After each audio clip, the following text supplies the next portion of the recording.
केंद्रीय मंत्री अनुराग ठाकुर अपने प्रदेश के दौरे पर आज ऊना जिला के बाबा बालजी में स्थानीय कार्यक्रम में शामिल होंगे।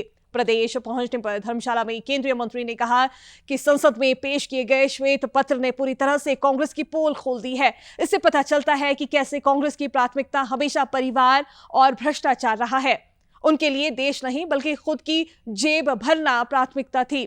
श्वेत पत्र ने पूरी तरह से साफ किया है कि कांग्रेस काल में देश की आर्थिक नीतियों को नुकसान पहुंचा है। देश के बैंक घाटे में थे, लोग पैसा लेकर भाग रहे थे और सरकार चुप बैठी थी। अनुराग ठाकुर ने कहा कि देश में एक के बाद एक घोटाला हो रहा था। कांग्रेस ने देश को पीछे धकेलने का कार्य किया है। उनकी नीतियों ने देश की अर्थव्यवस्था को नाजुक स्थिति में डाल दिया। अनुराग ठाकुर ने कहा कि प्रधानमंत्री नरेंद्र मोदी ने देश को एक साफ सुथरी और ईमानदार सरकार दी है। देश अब लड़खड़ाती चरमराती अर्थव्यवस्था से विश्व की 5वीं सबसे मजबूत अर्थव्यवस्था बनी है। जेब भरना प्राथमिकता थी। श्वेत पत्र ने यह भी दिखाया कि कैसे कांग्रेस की नीतियों ने देश का एक बड़ा नुकसान किया है, कैसे उनकी नीतियों और भ्रष्टाचार के कारण देश लड़खड़ाती चरमराती अर्थव्यवस्था हो गई थी। 10 साल मोदी जी के नेतृत्व में ईमानदार सरकार चली, देश लड़खड़ाती नहीं, अब दुनिया की 5वीं सबसे बड़ी अर्थव्यवस्था है।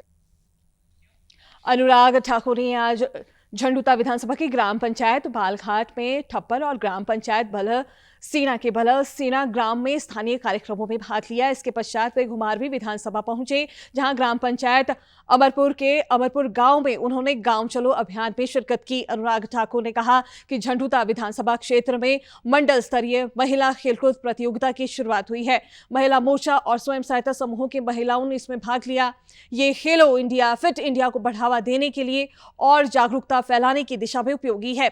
उन्होंने इस दौरान महिला शक्ति को लेकर कहा कि महिला शक्ति हर मोर्चे पर आगे आ रही है और देश इससे मजबूत हो रहा है। देने के लिए और एक जागरूकता फैलाने के लिए कि आइए स्वस्थ रहने के लिए खेलों में भाग लें और साथ ही साथ इन सबका मनोरंजन भी होता है, आपस में बातचीत भी होती है। अपनी संस्कृति परंपराओं के साथ साथ खेलकूद को बढ़ावा देना एक बहुत अच्छी शुरुआत है। मेरा विश्वास है कि ऐसे कार्यक्रमों को पूरे प्रदेश भर में और देश भर में चलाना चाहिए। महिलाओं की भागीदारी बढ़ेगी तो नारी शक्ति अब खेलकूद में भी आगे बढ़ रही है। अनुराग ठाकुर ने युवाओं से आह्वान किया कि खेलों में भाग लें और स्वस्थ रहें।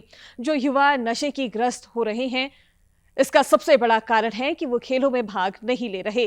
खेलों को आगे बढ़ाने के लिए केंद्र सरकार ने खेलों का बजट 850 करोड़ रुपए से बढ़ाकर 3000 करोड़ से ज्यादा का कर दिया है और सबसे बड़ा लाभ उसमें भारत की बेटियों को मिला है। सबसे बड़ा कारण है कि वो खेलों में भाग नहीं लेते, उनको नशों की लत लग जाती है, गलत संगत में पड़ जाते हैं। खेलो इंडिया अभियान मोदी सरकार ने 850 करोड़ रुपए से बढ़ाकर 3000 करोड़ रुपए से ज्यादा का बजट अब खेलों का कर दिया है, खेलों को आगे बढ़ाया।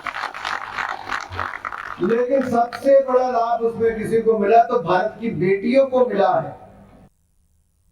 अनुराग ठाकुर ने कहा कि हमीरपुर संसदीय क्षेत्र में पिछले 6 वर्षों से हर घर जांच और उपचार की सुविधा अस्पताल के माध्यम से सांसद मोबाइल स्वास्थ्य सेवा दे रही है, जहां 40 तरह की जांच हो सकती है, उपचार भी होता है और दवाइयां भी मुफ्त में दी जाती है।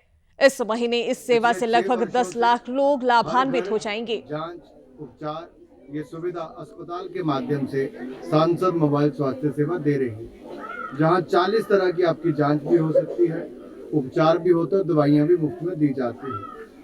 10 लाख लोगों को लाभान्वित होना अपने आप में बहुत बड़ा नंबर है। हम चाहते हैं कि इसको बड़े जश्न के साथ मनाया जाए और भविष्य के लिए इस योजना को और बल दिया जाए।